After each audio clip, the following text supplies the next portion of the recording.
The Vedas, in general, teach so many different kind of people. People who are married, people who are businessmen, and at the same time, people who are sannyas, monks, brahmacharis. So how is it possible that all the Vedas fit for everybody? Vedas see the ends of life, what people are seeking, in a fourfold way. It's called Purushartha. Purushartha, what the Purusha the people want. So they recognize that human being has four kinds of pursuits: dharma, artha, kama and moksha. So dharma means people want to go to heaven. That's one thing. So that they accumulate the punya or the virtue, as a result of which they can go to heaven after departing from this body. Artha stands for wealth, name, fame, security, prosperity. And that is mainly for what you may call ego satisfaction. Kama is for sense gratification. So gratification of senses. So people want either gratification of, first thing that any human being wants is kama, is that you want sense gratification. And so the Vedas prescribe many rituals by which you can get the objects of pleasure in this world. You can get also progeny, you can get rain, you can get wealth, you can get cattle, you can get various things which you need for pleasure. This is the first thing that occurs to the person. After the pleasure, then slowly person grows to a little bigger needs. He wants ego gratification. He wants to expand himself a little more. Pleasures are confined only to the person and to the objects. But then he wants to expand, so he wants ego gratification. He wants name, fame, recognition, power, so that he has control over larger number of people. That's called artha. So then second thing that a human being wants is artha. For that also Vedas prescribe the means. Then person wants something more. Now, Swarga or heaven can be included with kama only as a pleasure only, here or hereafter. But dharma also can be interpreted as a human being now wants something more than merely sense pleasure or ego gratification. He wants spiritual satisfaction. So then dharma can be interpreted as selfless action. So now he wants even further, subtler joy of serving the community, helping the people. And this is called the action performed selflessly or as a contribution. So far he was the consumer. He wanted things for himself. Now contributor. That also gives him joy, a subtler level of joy. Dharma. And finally moksha, complete liberation. So Thus Vedas have recognized that they are the four Purusharthas or the human ends. So Vedas provide the knowledge of means and ends. So these are the four ends, and Vedas provide the means. So generally for Artha, Kama, you require various rituals. So Vedas give a number of rituals for attaining the desirable ends in this world and in the other world hereafter, here and hereafter. And then, so all of this is Karma Kanda. The first section of Veda, which deals with rituals and do's and don'ts and code of conduct, is Karma Kanda, which addresses Dharma, Artha and Kama. Then comes Jnana Kanda, the section dealing with knowledge, also called Upanishad or Vedanta, and that addresses moksha, the need for moksha, which is by knowledge. So Karma and Jnanam, life of activity and life of contemplation. That is one path in two stages is in fact taught by the Vedas. Says Shankaracharya Ji in the introduction to Bhagavad Gita that Veda prescribes a twofold dharma, pravritti and nivritti, engagement and disengagement. So first is life of activity and then is the life of contemplation. Therefore, the life of a human being also is looked upon as consisting of four stages. First stage, the stage of the student, called Brahmachari. Then in Brahmacharim, the student goes to the teacher and gains the basic knowledge of Vedas, the rituals and code of conduct and how to live a righteous life and the religious life. He is ready now to enter the life of householder. So second stage is Grihastha-ashrama, life of householder. If he lives life of householder intelligently, with discretion, with discernment, with viveka, then slowly he grows out of the need for artha kama. So Grihastha-ashrama is meant to pursue dharma, artha kama. And he slowly grows out of artha kama and devotes himself to dharma or service. As a result, he becomes ready for retirement. So third stage of life is Vanaprastha. Vanaprastha means forest dweller. So a householder now, he will hand over all the responsibility to his eldest son and retire into forest. His wife also may join him. Now the husband and wife, they live together, they live as friends. This is Vanaprastha. And mainly for Vanaprastha, whatever rituals he used to perform at home, he performs mentally. Because now he does not have any resources to perform those elaborate rituals, so he does it mentally. So Vanaprastha life is mainly for meditation. So it is the meditation is the upasana means mental worship. So all those rituals are performed mentally, and many meditations also are there. So life of Vanaprastha is basically the life of penance and meditation and worship.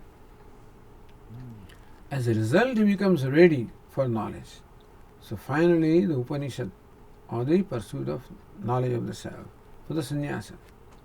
So Brahmacharya, Grihastha, Vanaprastha, sannyasa. The four stages of life are there. Four Purushartha, four ends and four stages of life. For all of these Vedas prescribe.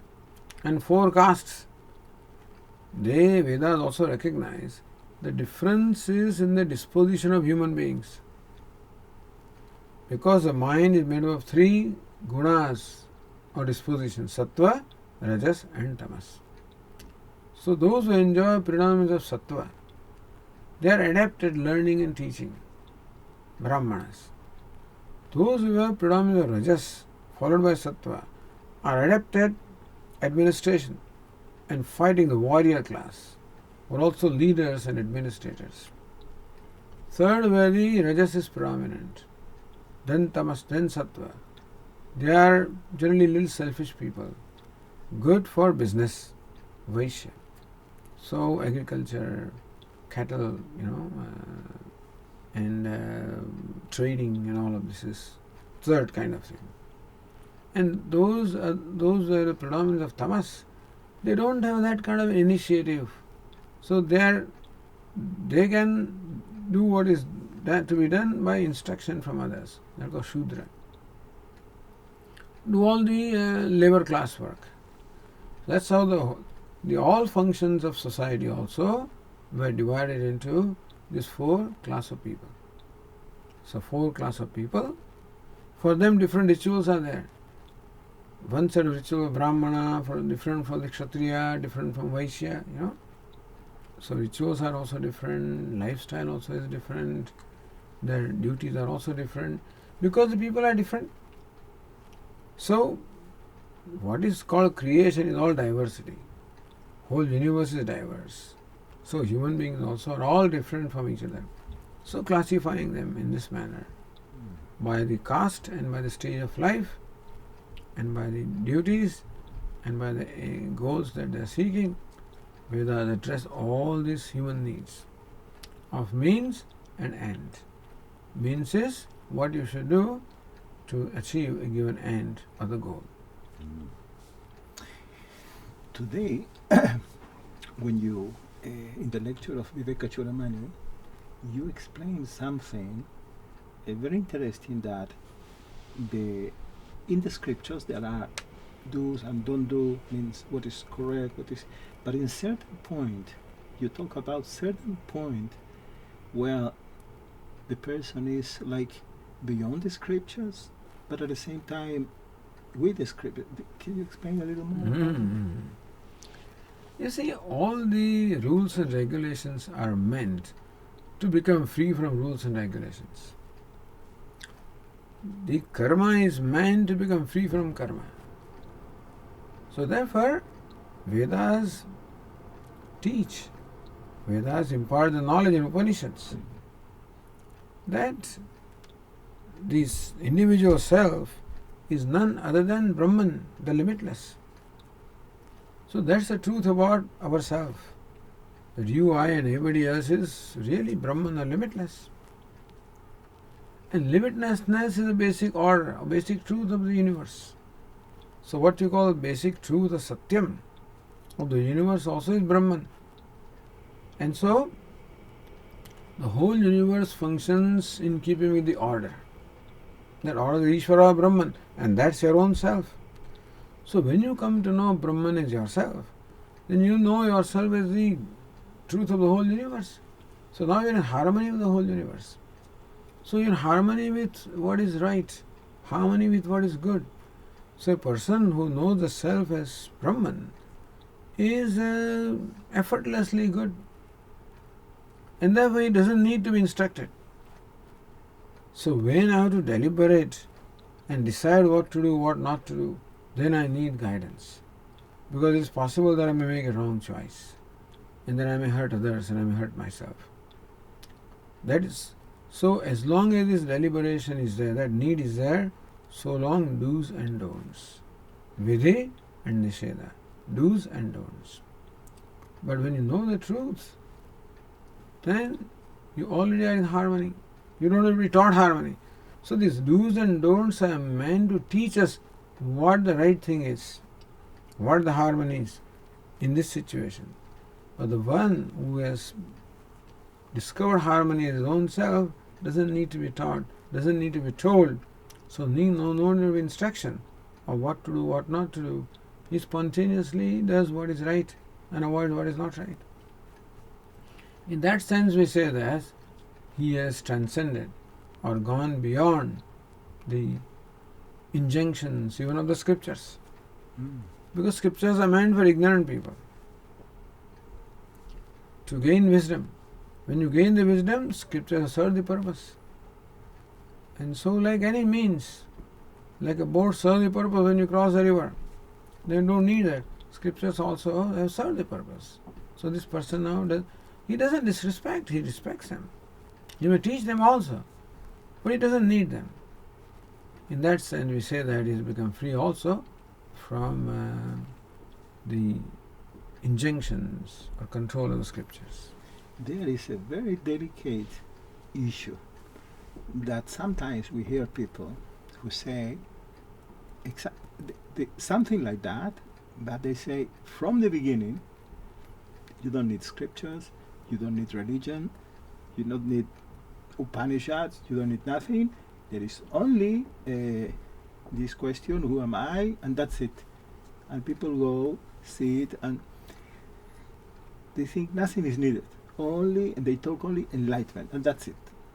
But then, can you, what do you think about no religion, no scriptures, nothing, but it seems... But then how did he come to know? Somebody told him about who am I? So somebody just told him. And then, when you say who am I means what? He's just repeating who am I? Or inquiring as to who am I? So when he wants to inquire as to what's the nature of I, he needs some guidance from somebody. That's what we call scripture. Scripture are meant, and teachers are meant to give you guidance. Even if who am I is the ultimate quest, for that quest also, this question is asked in Upanishad number of times. What's the nature of I? Because this body also I call I. My sense organs also I call I. Mind also sometimes I call I. So many I's are there. So what's the true nature of I? And therefore, merely repeating who am I do not think can yield or lead anybody anywhere.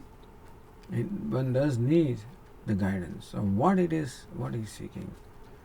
And also, not only one has to know that I am consciousness, but also to know that everything is consciousness. So Upanishad teaching non-duality, not of the nature of I, but I is the self of all. So that all of that requires teaching. So without the teaching, the scriptures, and I don't know what's the need of saying you don't need scriptures. What grudge you have? What's the problem you have with scriptures? You have some problem with scriptures, with teachers? What's the problem? So that doesn't sound appropriate. Mm-hmm. And the other question that I wanted to is a little different. This sentence, God is love. The love, because as you say in the lecture too, many people think somebody with Vedanta, Advaita, nothing to do with love, nothing to do with this devotion. So how is the place of love in the realization of my real nature? How is connected? Well, in fact, we talked about that yesterday also, today. That you have to love what you want to know. That has to be a commitment.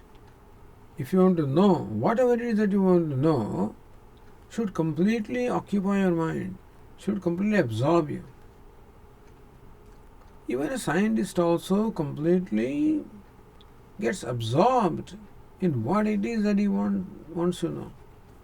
So here also, if you want to know the truth, your mind must get completely absorbed with that idea, free from all other distractions. So that is called love. What is love is that which results into a total commitment and total absorption. So now the word love may have to be understood in an appropriate sense, that even a seeker of truth also loves the truth that he wants to know. And Upanishad says that when you are completely dedicated to knowing the truth, then truth reveals itself before you. So you will know the truth, or you will know anything if it reveals itself to you. Otherwise you won't know. So when will it reveal? When it becomes favorable to you. So we need favor, we need the grace of truth. That's how worship of the truth, love of the truth is involved. So pursuit of knowledge definitely involves devotion. Devotion to what it is that you want to know. Upanishad says, Yasya deve parabhakti yatha deve tatha guru tasyete kathitah yarthaha prakashante mahatmanah. There is one Upanishad called Shvetashvatar Upanishad. The whole teaching is complete. At the end, the teacher says that one who has the supreme devotion for God and an equal devotion for the teacher, only in the mind of that person these words will reveal their meanings. You see, knowledge takes place when the words reveal their meaning in our mind. Even what I am saying right now also can be understood only when these words will reveal their meaning in a mind, in a given mind. So when the words of the teacher and Upanishad reveal their meaning, that's when one comes to know. So when will they reveal? Upanishad says, when the mind is full of devotion. Devotion to what you want to know, and devotion to the preceptor who teaches you. So that love and devotion is an integral part. That is why they talk of teacher. So relation between the student and the teacher is one of devotion and love, mutually. And teacher stands for God and he stands for scripture. So there is love for all of them. So love and devotion are means of knowledge. But in this world, many people say that there is a lack of love in the world.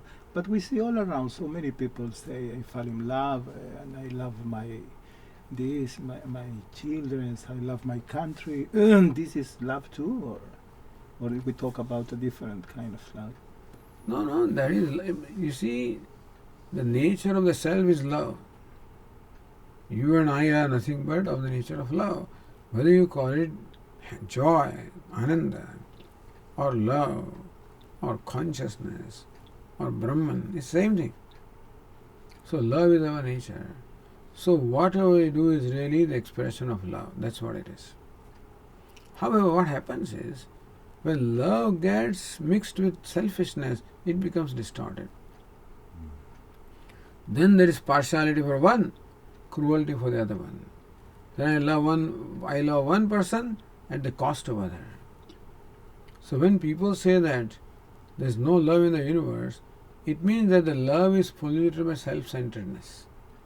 People are becoming more and more self-centered, and therefore the love becomes more and more restricted, and therefore that love gets distorted as cruelty. Even cruelty also is a distorted form of love. Because I love something so much that when something comes in the way of that love, I become equally violent to that which obstructs my love. So violence also is a result of love or distorted love. So whatever it is nothing but love. But then, because human being is becoming more and more insecure and more self-centered, so love is more and more distorted as anger, as cruelty, as violence. So people would say that there is no love.